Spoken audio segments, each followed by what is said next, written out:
Good evening, everyone. We'll start the regular council meeting for Monday, November 28th, 2022. Just a reminder that the webinar will be recorded tonight and published to the city's YouTube link or site, and members of the public can be present in the council committee room during the meeting, and at that time the video conferencing will be taking place. First item on the agenda tonight is our regular council meeting of November 14th, 2022. And the recommendation before you is that the minutes of the regular council meeting held November 14th, 2022 be adopted as circulated. Can I have that motion? Thank you, Councillor Martin. And second is Councillor Cashel. Any questions or comments? Seeing none, we'll go for the vote. All those in favor? It's unanimous. Thank you. So tonight we have the library board with us, Samantha Murphy and Jeff Jones from the Trailland District Public Library will be giving their third quarter report and their 2023 budget request. Sure, thank you. Yeah, first of all, from the library board, we'd like to say congratulations to all of you on your recent election. The library board has had a history over the past several years of working very positively with City Council, and we plan to continue that type of relationship. And one of the things that I'd like to bring to your attention is the work that we've been doing as a board to align our strategic design, our strategic goals with those that the city has set out and will continue to set out over the next while. And so we view the library very much as an integral part of our community, and we hope that you will continue to do so as well. We're very proud of our staff, and with that, I will turn it over to Sam, who is our director extraordinaire and has done some significant and important work in terms of leading out with program collection, development, and the overall culture of the library as we move forward the past few years. Thank you. So because it's my first visit today, my presentation is going to be a little bit longer than what it normally is. And I'm also going to just talk about some of the basic services, programs, things like that that the library offers to the community. Just, yeah, if you have any questions along the way, please feel free to stop me. So I'm going to start with the Library Act, because the Library Act is BC law, and it actually outlines how public libraries are established, governed, and operated. The Act also states that a municipal library, which is what our library is also, it has to be managed by a library board. So that is relevant for all of you because you are who appoint the members to our board. So it is done in partnership with the library board. We do the interviews and then come to you with recommendations as to who should be appointed. So the board has between 5 and 11 members, and it also requires that a member of council sits on our board as well. And then the remainder of the board is made up by residents of the municipality. We're unique in the sense that we also have 2 trustees that sit on our board from the village of Warfield as well. So our board meets once a month. It's the third Wednesday at 3 p.m. Everyone is welcome, and hopefully one of you will be joining us once a month when we know who's being appointed. Oh, great. Oh, great. Yeah. That's so we look forward to you joining us. Yeah, so if anyone has any other questions about the library board, we have a very I like to think I have a very great relationship with our board. Our board is very governance based. They don't cross that line into operations. The only time that the library board might do that would be in the hiring of the library director. Other than that, they stay on the governance side of things, and myself and staff handle operations at the library. So we are located in the Riverfront Center. You guys had your tour last week. As you've seen, it's a beautiful facility. It's one of the only centers in Canada that has that integration. There's other libraries that do have a museum in the same building. However, they just share a lobby. Penticton is designed that way. So yeah, we're one of the only facilities in Canada that has such a tight integration with essentially 2 other businesses. So our partners are the museum as well as the Visitor Information Center. And that's, we like to think of ourselves as a marriage, as I mentioned when you came. When people walk into the building, it's really important to all staff that people feel that they're walking into sort of one family as opposed to 3 separate ones, if that makes sense. User experience is very important to us. And yeah, I work quite closely with the other management in the building as well. So in terms of the city of Trail, how do we fit in with the city? Because we're not actually a city department. But as Jeff mentioned, we do our best to align with everything the city does, whether it's other departments on your future community plan, where we'll be aligning with that as well. And in terms of when I come to present to you, I also align with, for instance, my budget presentation today. I will be aligning with what other departments are asking for.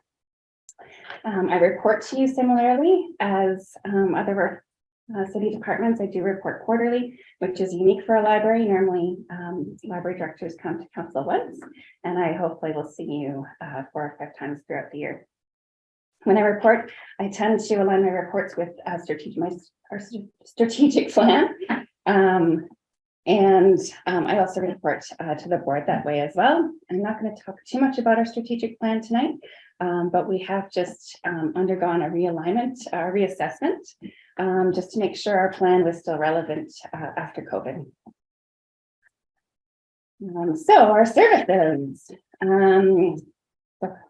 Who uses the library? Essentially, the library is, one of the last standing institutions where everyone is welcome, regardless of race, age, privileged, underprivileged. Everyone is welcome in our building. In order to get a library card, our service and catchment is Trail and the Village of Warfield. All you have to do is show us a piece of ID, and you get a library card for free. We also have residents from Area B are currently being reimbursed for their library memberships. There's also the BC1 library card service. So if you have a library card from Trail, say I was on vacation in Vancouver, I could simply show them my card and I can use Vancouver's library services. We also have an interlibrary loan, an interlibrary connect system where anyone from Trail can utilize, can come in and get books and materials from other libraries anywhere in BC as well. In terms of services, we have a tremendous amount of services and programming, which are all listed on our website. I'm just going to touch on a few of them today that you might not realize that we have. Our home delivery service is a service once a month where we go out to our patrons who are unable to come to us. We take our items out to them. We also offer technology coaching. So that's predominantly a service utilized by seniors, whether they need help retrieving emails. You'd be surprised how many requests we get for people wanting to block people on social media, things like that. We've also been offering tutoring the last 2 years.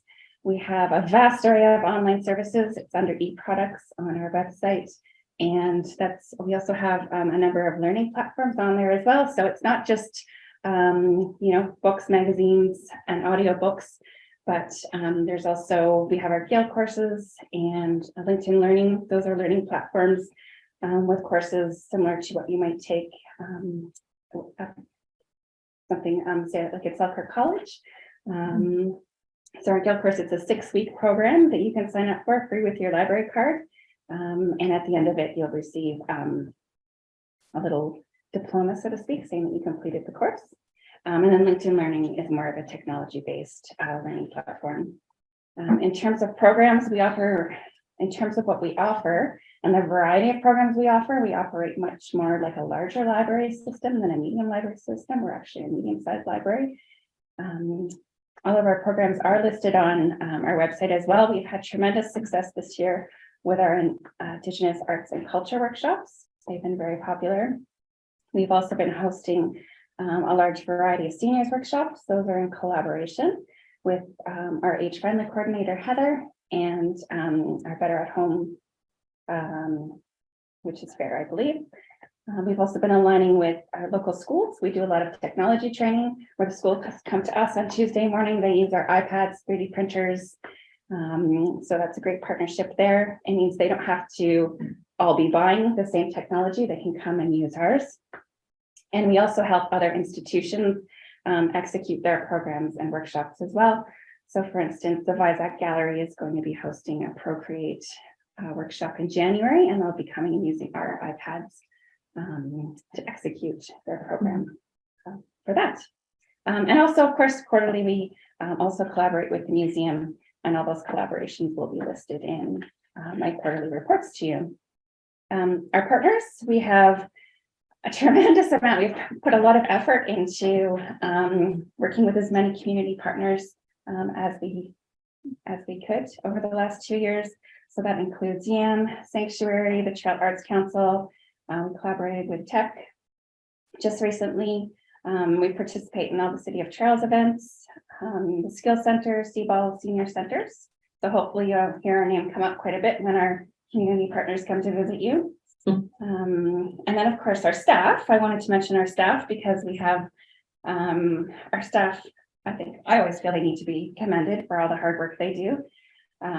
We came out of COVID very well. We were one of the first libraries in the Kootenays to come back and operate at full capacity. We came back very quickly, and part of that's the support we received from the library board as well as from council as well. So they are members of KP, and we will be entering into contract negotiations again in 2024. Does anyone have any questions about any of our programs or services before I get into my third quarter report? No? So when I sent you my third quarter report, I did have the Accessibility Act, my little presentation with that. I would actually like to postpone that to another meeting, just because I did take quite a bit of time just talking about our services, and there is more changes to the Accessibility Act. I've gone and proposed that we actually do it regionally with a KLF, so I can report on that next time we meet, if that's okay with you. There's a few things I wanted to mention about my reports. So they are meant to be viewed on your computer screen. That's the large font.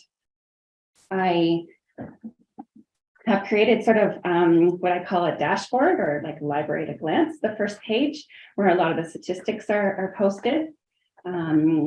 As you can see, we're a very busy place.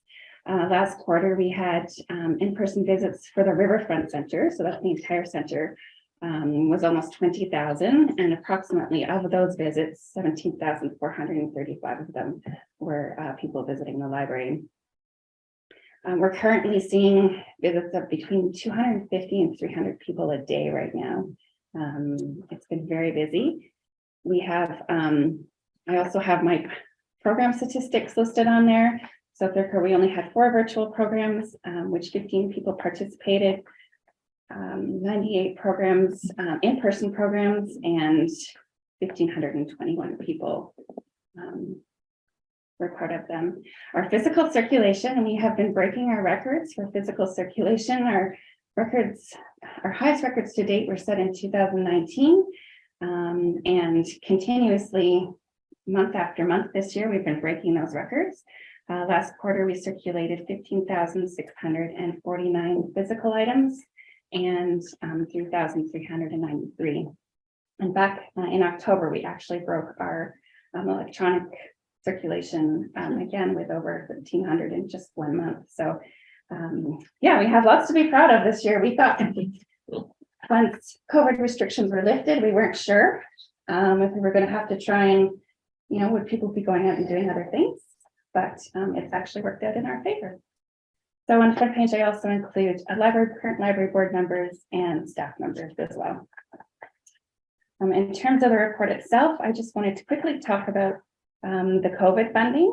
We were provided a one-time grant from the provincial government for approximately $26,000.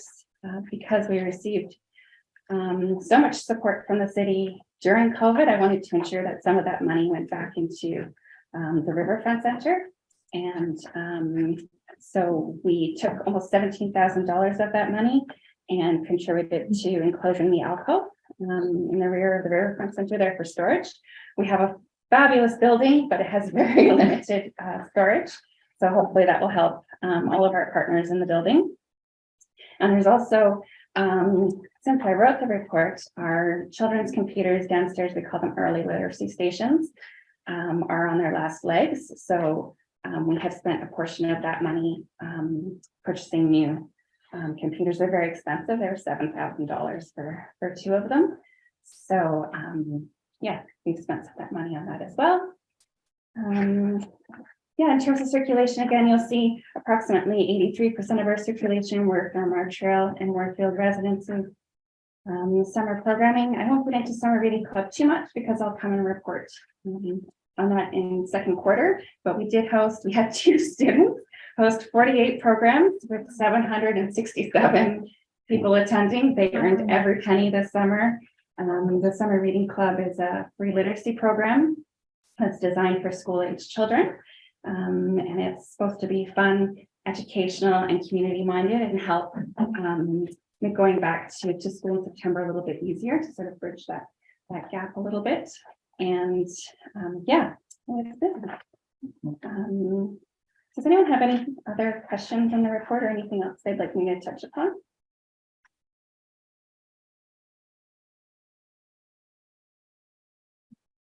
If not, then yeah, so I'll just start talking about our budget and my proposal for the 2023 proposed budget. So the process we go through at the library, initially I create an operations plan and I do that with staff.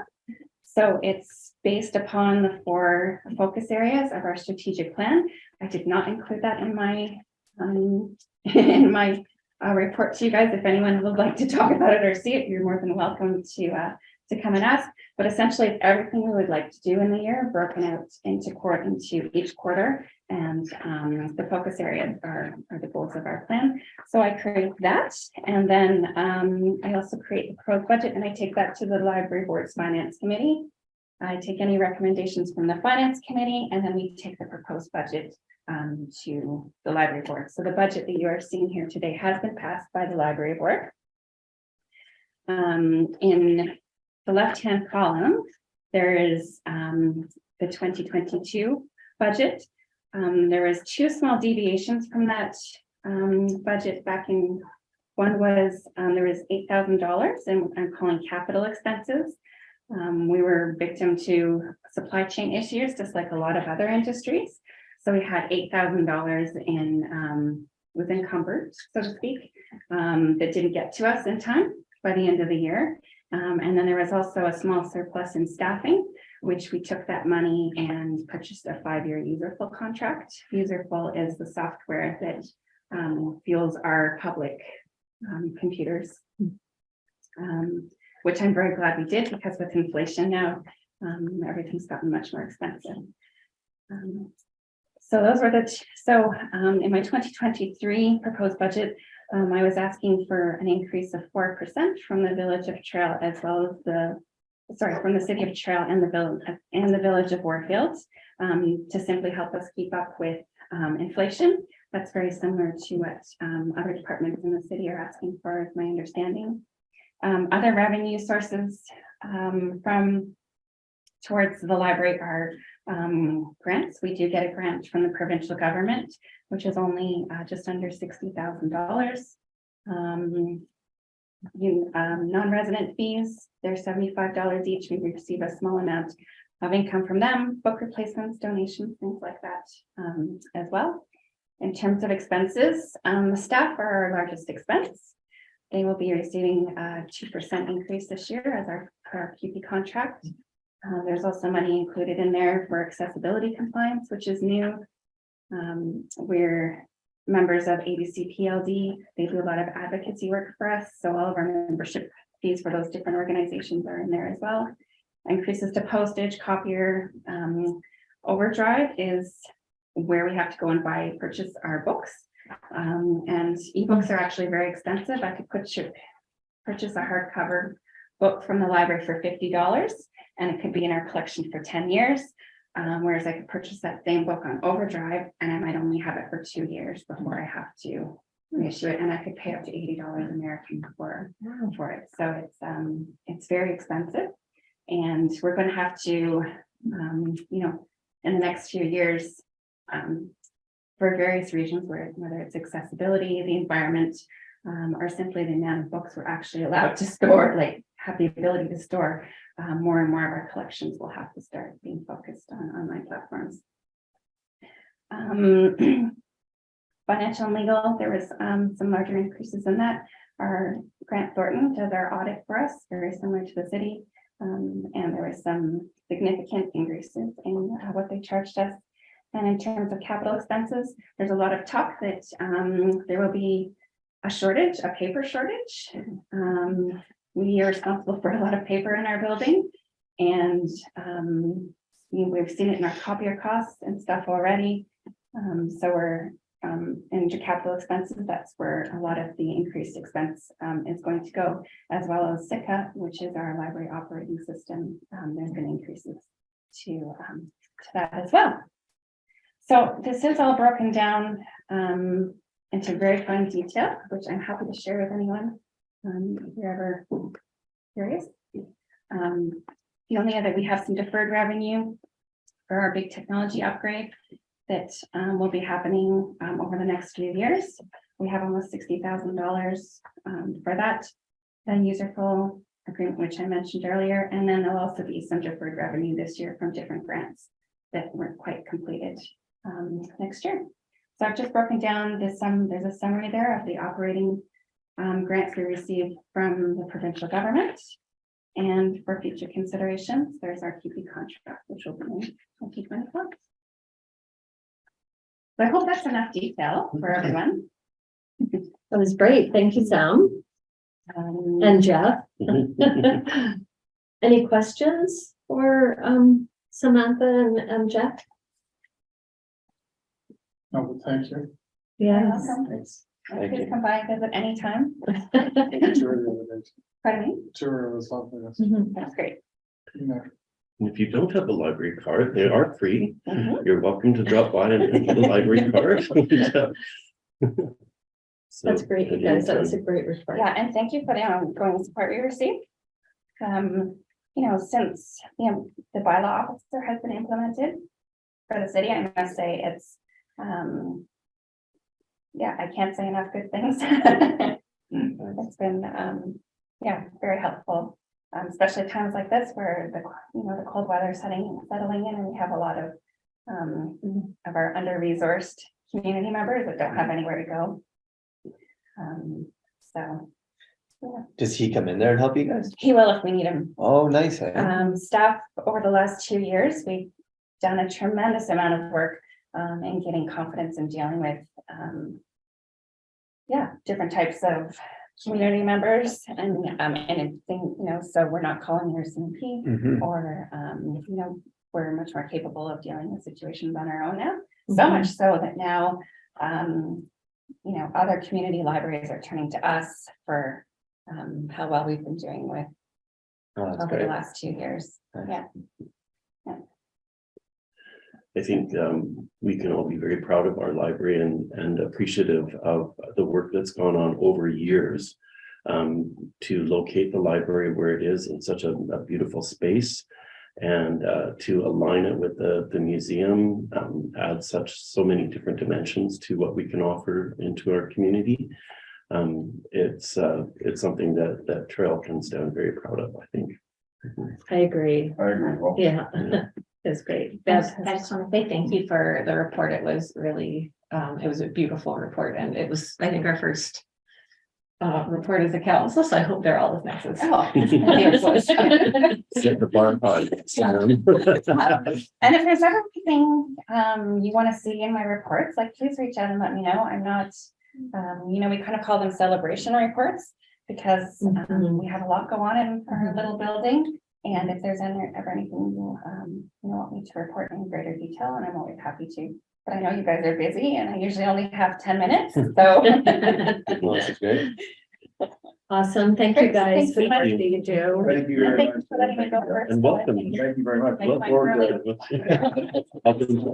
That's what Thumbs down. Run your dad on that. Thank you.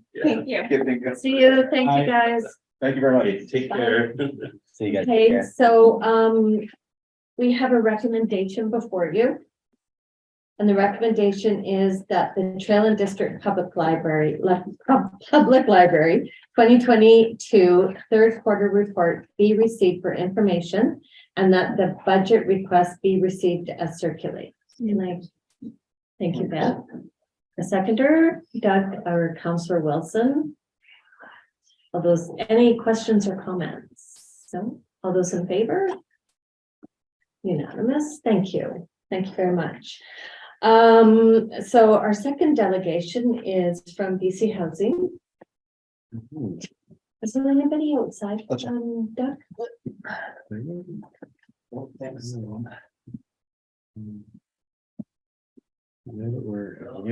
have a couple of minutes, but I kind of expected them to at least have joined. Yeah. No, thank you.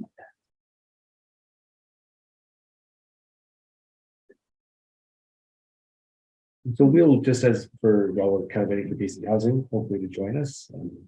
You guys didn't put time on either. The library, we will bring that in when we go through all our budget items and kind of see where it fits and how we forget that. Yeah. So I'm certainly hoping too that if we can assist them on preparation for the audit, maybe we can find some savings if they're feeling some pressure there. Yes.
There you go.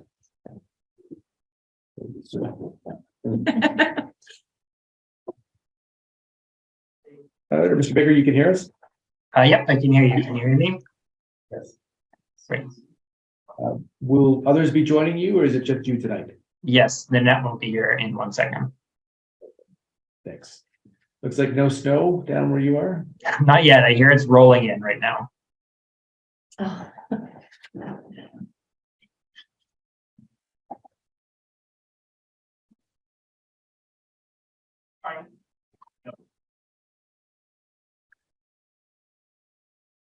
I did not. Hi. Excuse me. So everybody's here? Okay, sorry, I thought I saw somebody else. Hi, Nanette. Did you have time for dinner? Yes, I did. Thank you. Did you? Yeah. So Tyler, before we get started, is this your first meeting with our new council? It is, yes. Are you okay if we just go around the room and introduce ourselves quickly? That would be great. Okay. Okay, we'll start with Tia. Hi, Counselor Tyler. Hanson. We actually did briefly meet at the August council meeting as a representative from the Downtown Trail Improvement Committee, but nice to see you again. And Nanette, I got to meet you earlier. Nick Cashel, nice to meet you both. Doug Wilson, nice to meet you both. Paul Butler, nice to see you again. Terry Martin. And Deb Benson. And Colleen Jones, and that's all of us. Okay. So I guess I'll just hand it over to you and let you begin the report. Sure. So what we have tonight is just a general overview of the housing spectrum and the funding streams that BC Housing administers to address those various housing needs. And then we can speak to how those are being rolled out in Trail, what projects we have currently in the pipeline, which ones we're working towards. So do I have the ability to share here? Okay, 1 second. I'm just going to share this graphic, which it really is just an aid to describe some of the terms that we'll be using. So on the left hand side of the housing spectrum or the housing continuum, we have programs that deal more specifically with people who are experiencing homelessness or at risk of experiencing homelessness. And we're really, the first step is to get people off of the streets and to prevent them from dying. So it's really just very basic food and shelter and a place to sleep. What we really are investing, and what we want as a more longer term solution is supportive housing. So this is housing with individual units that people can really call their own. And it comes with supportive services, including meals, counseling, health services, and job supports if people are ready for that sort of thing. Moving further right on the housing spectrum, we have social housing, which can be targeted to people with very low rents, for example, on income assistance. And then BC Housing also provides rent assistance in the private market. So for individuals who just need a little bit of a bump to get into a unit in a private rental market. We also have funding streams on the right-hand side that deal with affordable rental housing and affordable homeownership, which are targeted more towards middle-income families. And the idea of this diagram is that the province of BC dedicates funding to each of these streams.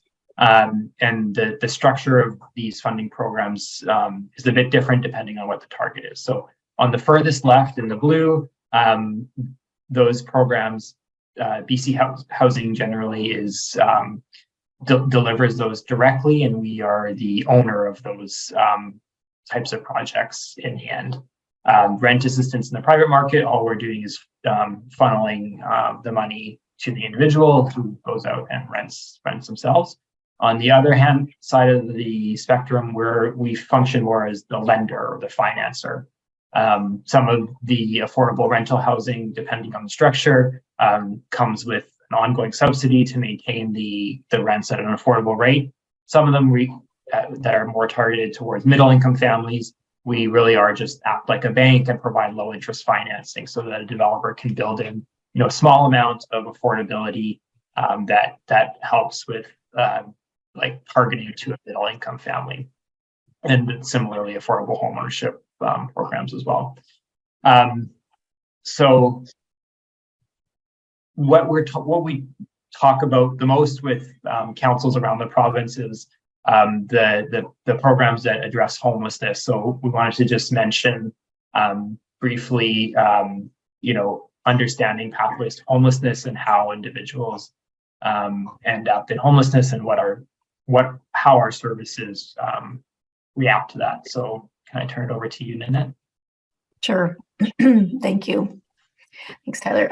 And so this is not news to any of you. You see it in your streets. It's been something that has been quite astonishing, really, in the Kootenay area, specifically in Trail, since COVID. I mean, we've never previously, we had, I think Trail did like 6 beds routinely, and it was done from November until the end of March. It was sort of a 12-hour operation, and we would put mats on the floor as required. And some nights it wasn't even required. And then COVID hit, and you see this resurgence and this increase all throughout Trail, Castlegar, Nelson, Cranbrook.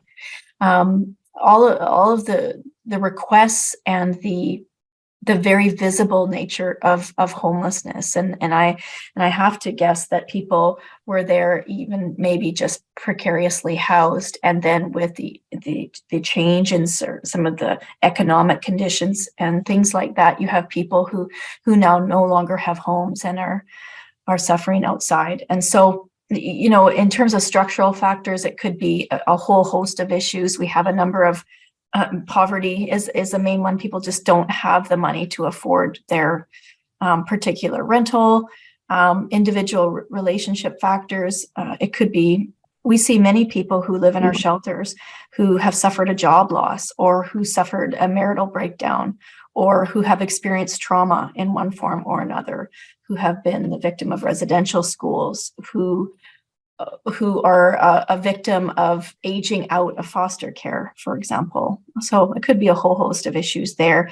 And then, of course, our system failures, and we see it all around us. We see our healthcare system on the very brink. We see a criminal justice system, and we see all the things that you know, governments are trying to do to try and mitigate some of those system failures, but they exist, and the consequences of those system failures end up on your streets. And so we see it in Trail. We have, you know, the shelter run by the society, you know, we have 18 beds full almost every night. And if there's not, if it isn't full, it's because they've had to exit someone because of poor behavior, for example. A number of turnaways every night, and that's daunting when we haven't had too much cold weather.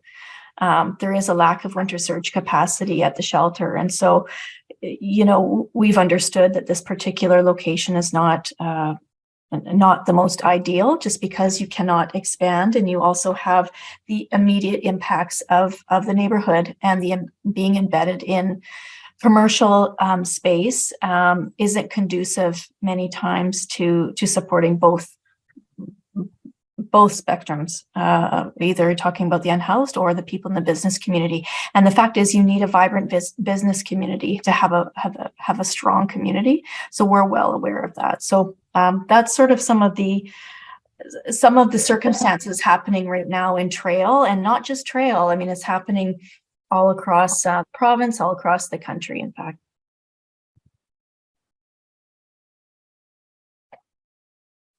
Okay, great. Thanks, Lynette. And then, so the second thing or the third thing I guess I wanted to talk about is how we are delivering or planning to deliver projects in those various categories of the housing spectrum I mentioned earlier. So on the left-hand side, shelter services, we all know we have an existing shelter at La Nina downtown, for which we have a temporary use permit. This came to council for an extension recently. We are diligently working on satisfying the conditions of that extension while we look for an alternate site to relocate those services outside of downtown. So work continues. We're meeting regularly with City of Trail staff to look at sites and plan what that temporary replacement might be. At the same time, similarly, we are looking for a site for permanent supportive housing.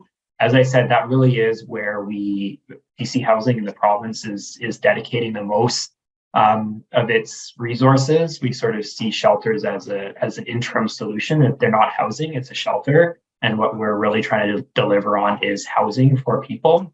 So permanent supportive housing is really what we're looking for. To do that, we really need partnerships with the city, with other local stakeholders to identify suitable lands that can be brought forward. That really is the main hurdle.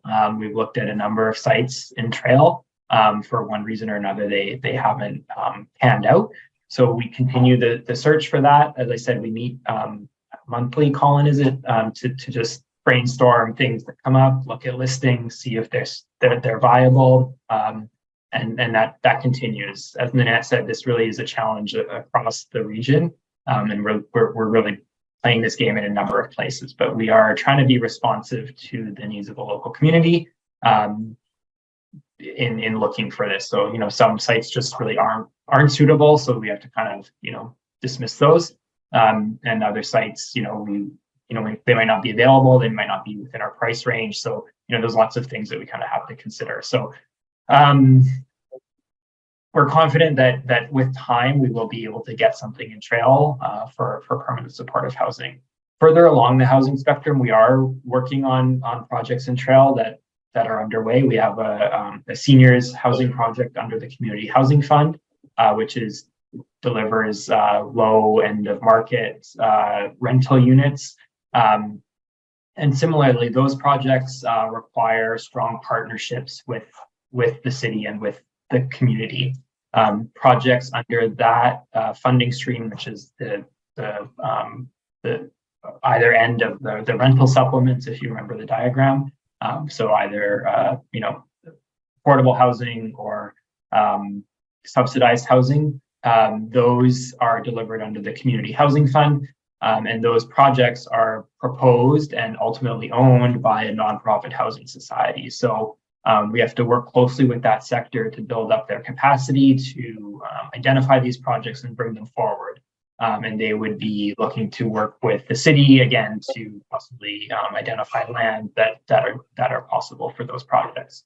Once a project is put together by either the city or a nonprofit housing provider, those can be submitted to the next funding call we have for the Community Housing Fund, which we're still working on with the province on when exactly that will come out. But we do expect funding to be forthcoming in the future, and we're working with all of the stakeholders to get projects ready so that when funding is released, we have projects in line in the interior.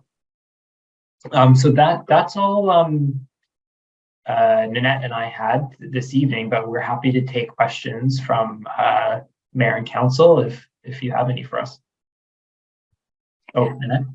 Yeah, I just had one other comment as well, just around, in addition to like the building of buildings, in operations, we do have outreach rent supplements, I would say. And the provider of shelter services, CDS, also has rent supplements, which provide basically people with that financial assistance so that they can rent in the private market. And there is a request for proposals for something called a supportive rent supplement program, which means that the province is looking at actually attaching more support services to those rent supplements in the private market. Just understanding that we can't build ourselves out of it. We really have to rely on the private market to support people in those buildings as well. So that request for proposals will be closed, I think, December 16th. And of course, we encourage the providers in Trail to put in their proposals, because any rent supplements, it can really help to take the pressure off the shelter, to take the pressure off, a number of other sort of systems in order to create some housing stability for people that might not otherwise have it. Okay, thank you. I have a question before we get started though. Is there anything you can tell us about the new standalone housing ministry that Premier Eby is presenting? I think it's next week, December 6th or something. Is there anything around that you can let us know about? Yeah, I mean, all the information I have actually is the same as what's available publicly. I actually wish I had more, but BC Housing will be under a new standalone minister with a dedicated minister. We don't expect this to really change the structure of BC Housing as a Crown corporation or our internal structure. But we really do see this as great news. It means housing will have a higher profile at Cabinet and in the province. So we really do think this is a signal of how important housing is to the government and to the probably the next budget that's coming up. Okay. Any other questions from anybody? Comments? No? In regards to the seniors housing project, what does that look like, what you're working on here? It is a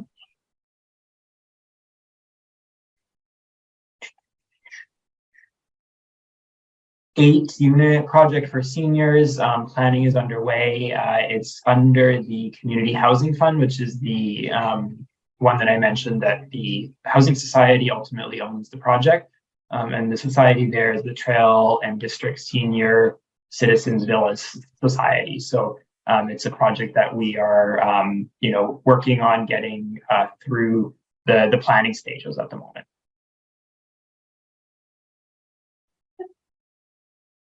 Okay, I think that's everything. Thank you so much. Easy tonight. Thank you very much. Nice to meet you. Thanks, everybody. Okay, have a good rest of your evening. Thank you. Okay. So on to item number 4 on the agenda, communications. So the 2023 council meeting calendar and acting mayor schedule is before you. And the recommendation is that council approve the 2023 council meeting schedule as presented and that council approve the acting mayor schedule as presented. Can I have somebody to make that motion? Is there a seconder? Forgive me, your worship, I just didn't know if did we have a resolution on BC Housing? Oh, to accept the delegation? Very possible we didn't, so, No, there wasn't one there. okay, Okay, sorry. okay, so we had a seconder?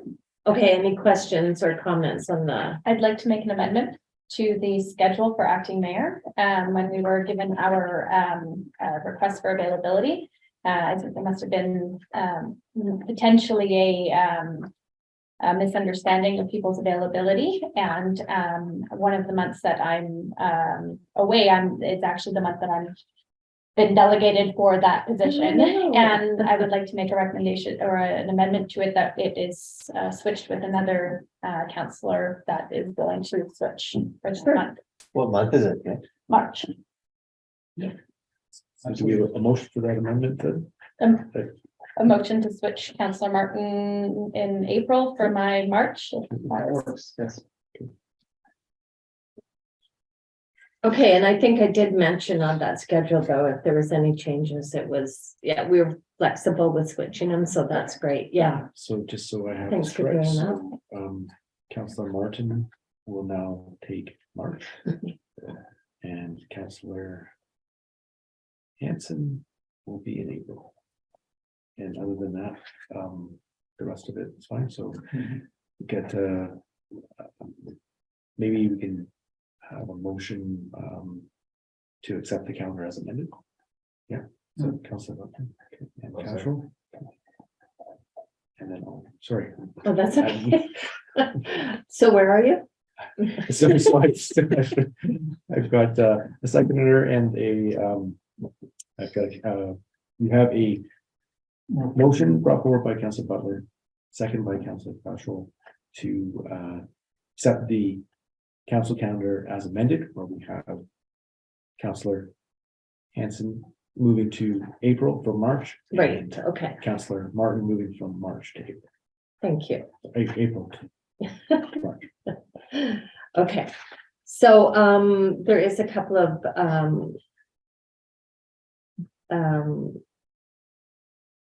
errors as well in the council committee appointments, not errors, just a change under protective services. Your worship, if we could just vote on that and then. Oh, we're not going to do it together? I think if we get that one done, I'm thinking. Okay, Yeah. sure. We could. So if I could have a motion to accept the council calendar as presented. That's And the, Yeah, and we have that one's already, but we just need to vote on it. oh, okay. Okay. So all those in favor? Okay. Opposed? Carried. Okay, sorry, and now you're gonna move on to amendments to. Amendments to the deputy mayor. Appointments, or are we, Council committee. okay, council committee, I just wanted to note that under protected services. Councillor Cashel is not an alternate, he's actually part of the committee. Okay, So change of wording then.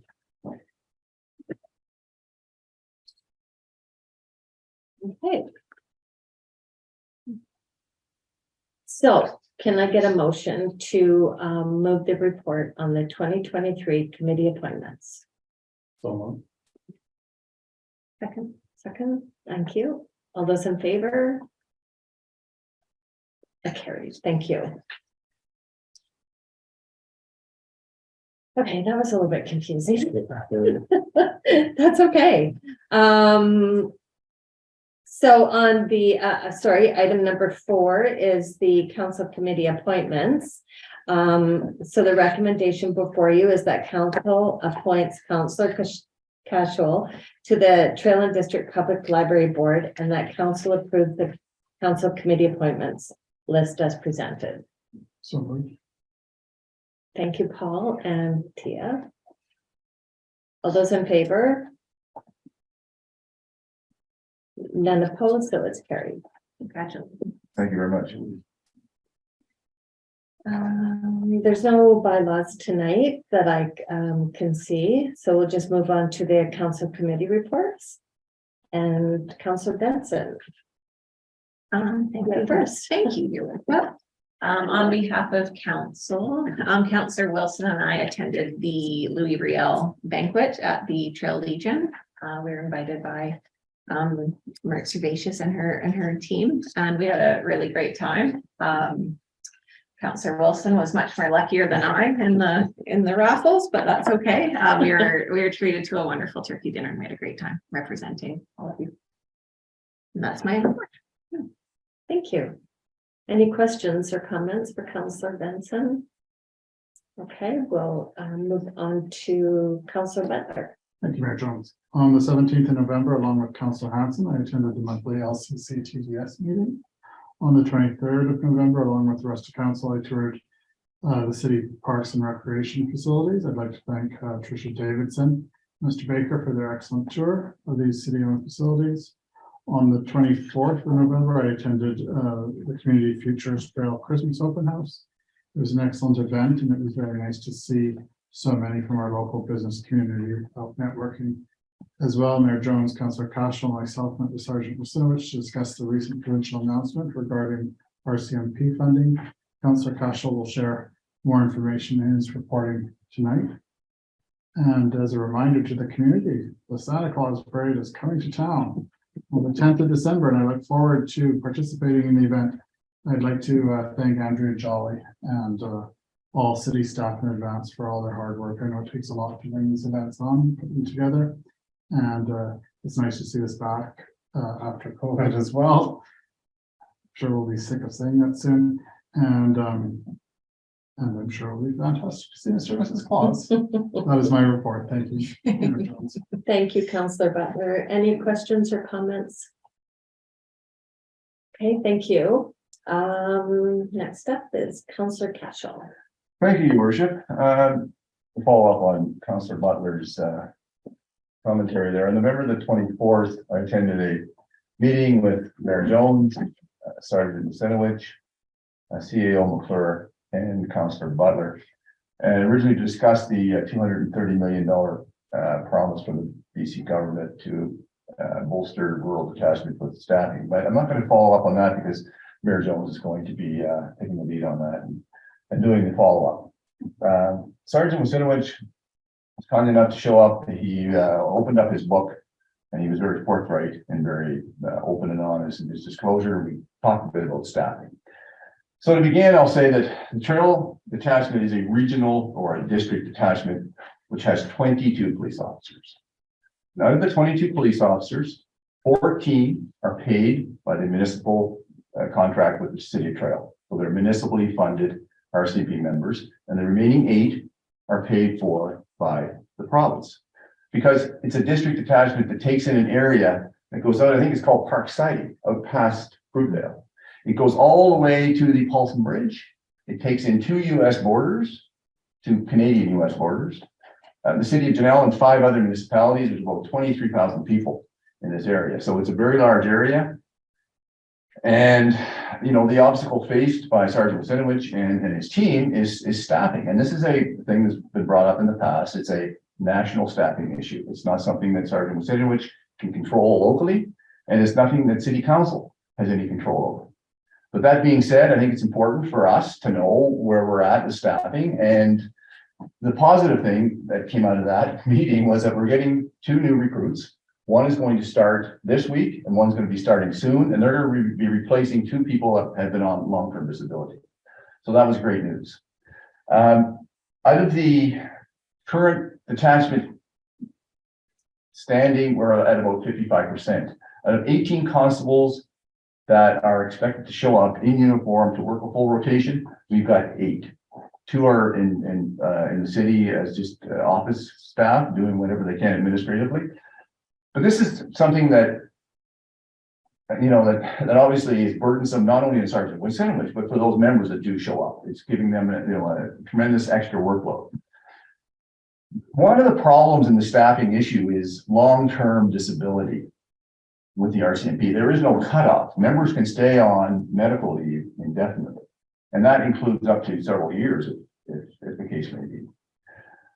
And that's something that Sergeant Wasinowicz would like to change, and I'm sure, you know, other colleagues would like to share as well. So I asked the sergeant, I said, well, what can we do as city council and mayor to help you, support you in that? And he said, well, you could write a letter to my boss, Chief Superintendent Brad Hogley, who is the district commander of Southeast District, and just basically share that frustration and say, look, we want you to fix this long-term indefinite medical leave program, make it into something that's more compatible and more like what other union contracts are following.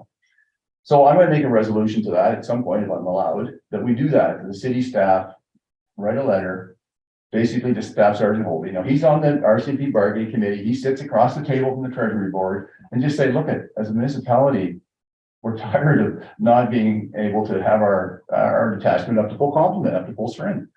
And we want to see this long-term disability situation rectified immediately. And I think we can speak for basically municipalities across the country.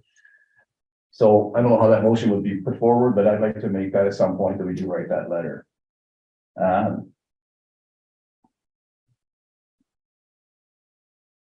Constable Butler did ask Sergeant Wasinowicz, you know, about foot patrols, and, you know, the answer was to be expected. There just isn't enough policing resources right now to do them. They do them occasionally when they can, but they can't commit to a dedicated foot patrol schedule. We talked a bit about the Trail Times letter written by Virginia Clover. And, you know, I'm not going to comment on that. I don't think it would be fair for council to comment on a private business, but I can assure anybody listening that we have seen, read the letter, and that we've all seen the, you know, the comments on social media. And I'm just going to leave that at that. But we did talk about it. We're all well aware of the letter. And that pretty much concludes my report, Your Worship. Thank you, Councillor Cashel. Any questions or comments? So I'm wondering, we're talking about a recommendation. Do you want to make a recommendation that maybe staff write a letter or? Well, I was going to say maybe a notice of motion that we can bring to the next council meeting. To the next council meeting? Yeah. Mr. McGuire, sure. To notice of motion to again kind of investigate what the best course of action or wording of such letter will be. Of course. Okay, Thank you. so, We need to. yes, we'll get, Okay, sorry. Councillor Cashel to make that recommendation. Is there any seconder? Someone second, or Councillor Benson? Trying really hard to. All those in favor of the recommendation, opposed? No. Carried unanimously. Thank you. Councillor Hanson. Thank you, Mayor Jones. Again, as I did with Councillor Butler, I attended the Lower Columbia Community Development Team Society meeting, which is nice to see. They're talking about ways of, streamlining potential processes with the LCI, which is really nice to kind of see how things could work a little more seamlessly and streamlined. And what that might look like, that they're investigating. And then the tour of all of our parks and rec facilities was outstanding. The staff, Mr. Baker was wonderful. Tricia Davidson was outstanding. It was really just nice to see kind of the whole overall and the real potential that we have in our Memorial Center and, potential things that could be done there. So that's really exciting to see. Potential for growth, as well as attending the Community Futures open house with basically the rest of council, except for Councillor Benson as she was away. But it was, it was really nice that they were really thrilled that we were all there, and it really showed real, community engagement, having us all attend, and many people just were thanking us for being part of that. And then also some of our neighbors, mayors from other communities are also there as well. So it was really nice having everybody again in the same room and looking at a really great, engagement and relationships with our neighbors. And that's all. Great. Thank you, Councillor Hanson. Any questions or comments? No, thank you. Councillor Martin. Thank you, Mayor Jones. I also attended the Community Futures Open House the other night, which was really well done. I enjoyed that. And also went to the Christmas market on Saturday at the Juanita Plaza, which was well attended with lots of vendors. It was nice to see. The last couple of weeks, I've attended an East End Services Committee meeting with the RDKB and also another board meeting. Highlights of the East End Services. Well, before I could go in, it was my first two major meetings, and they said it was the longest both meetings have ever been. So it was great to get put into that right away, which is kind of interesting. But at the East End Services Committee meeting, just a couple of highlights. I'm going to just read through, and we'll see as time goes on here if you need this kind of details. There was a presentation by the South Kootenay Agricultural Society. They want to take a regional approach to growing agriculture. They want to market and promote South Kootenay agriculture, and they want to support agriculture and policy and planning with the regional district. They want to encourage regenerative and sustainable agricultural practices. Another presentation by the Lower Columbia Community Health Center. They want to provide primary access to all Lower Columbia residents, which is our catchment area, by attracting and retraining providers to practice team-based care within an appropriate and sustainable funding model. It's hard to believe, but in our area, there's 6,000 residents who don't have a primary care provider. So this is something that's is very serious. They'd like to have clinics in every municipality in both electoral areas. You can check out it's kootenaiclinics.org for more information. It's really quite interesting. The BC SPCA is looking for a funding increase to continue providing the existing service. They didn't ask, we didn't vote on anything. It was for more information purposes. They haven't, the animal control agreement with the RDKB that they have has been expired since December 31st, 2020. And Mayor Jones and CEO McClure, you can help me out here. I think it's Fruitville, Montrose, Trail and not Warfield. The Area A, Area B, Fruitville, Montrose and Trail, who are in that partnership with BC SPCA. They presented the regional district with a renewal proposal in fall of 2021. And then they presented the regional district an alternative pricing for kenneling only.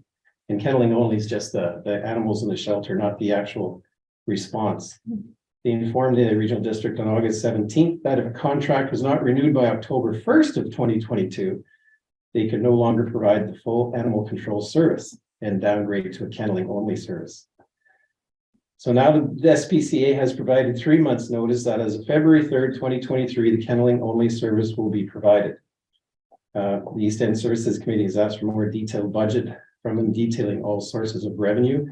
And Mr. McClure, I don't mean to put you on the spot, but I was going to ask you before we didn't have time about how much this actual funding for the City Trail. So I think the City Trail does pay the majority of the contract for this animal service control in our area.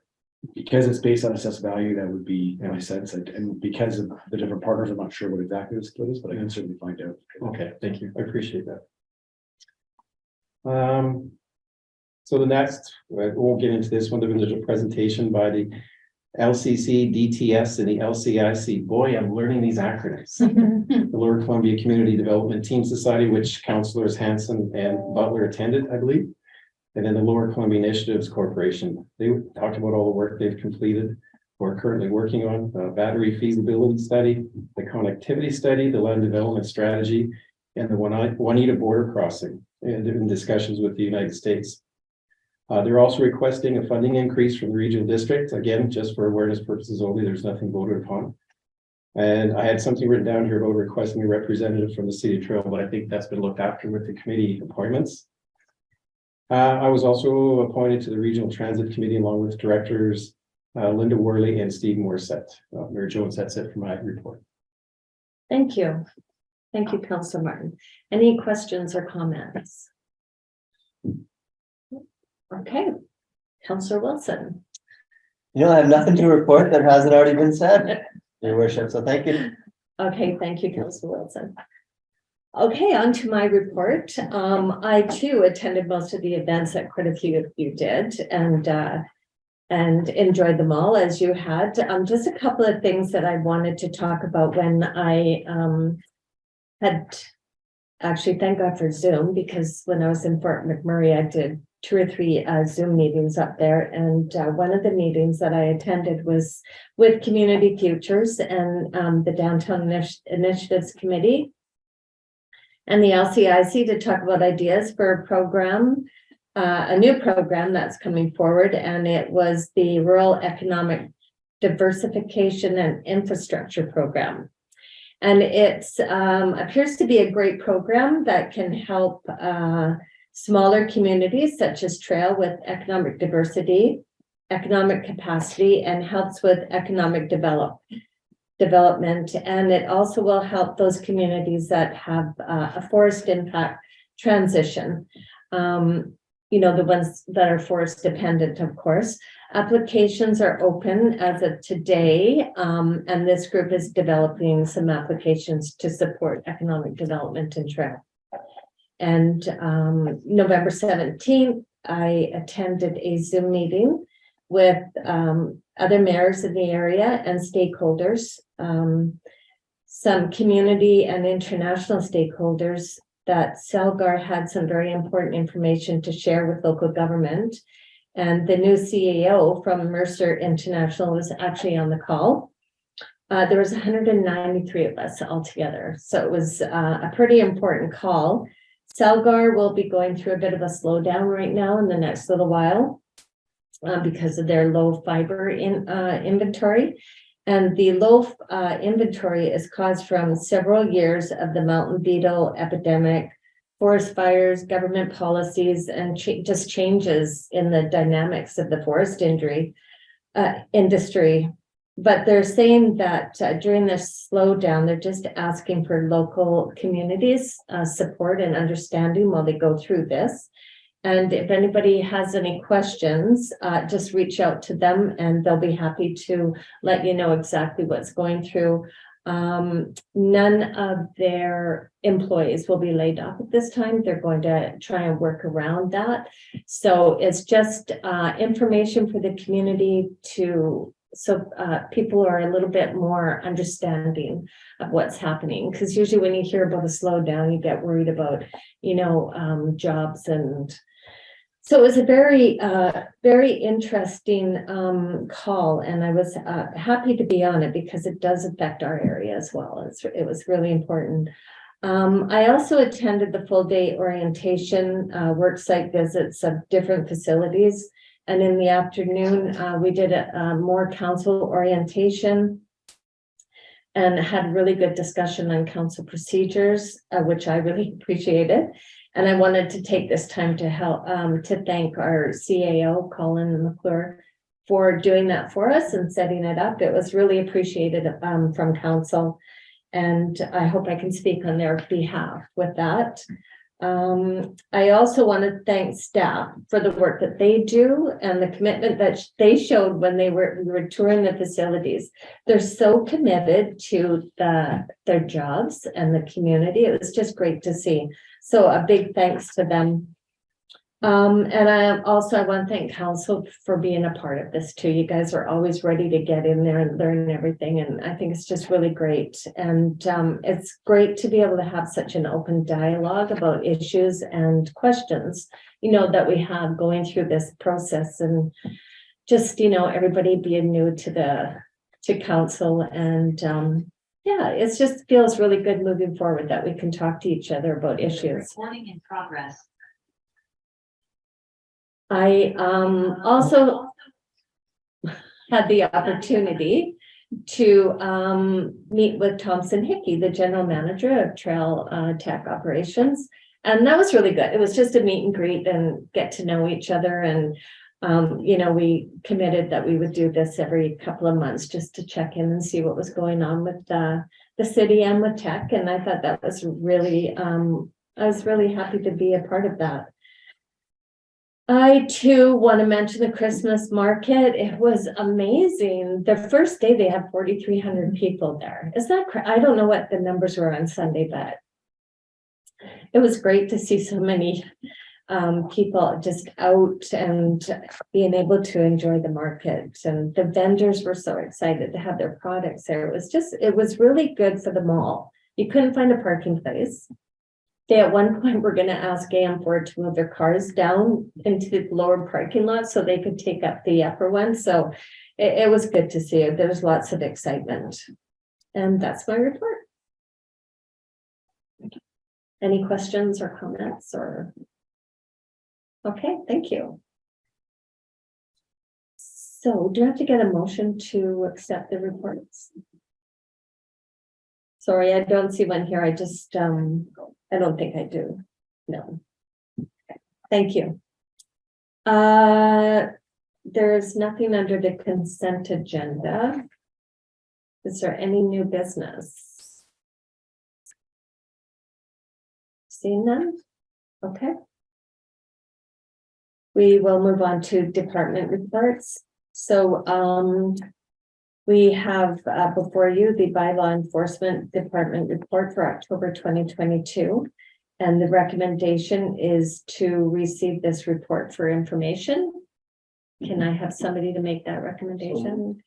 Councillor Martin and Councillor Hanson. Any questions or comments on the bylaw report?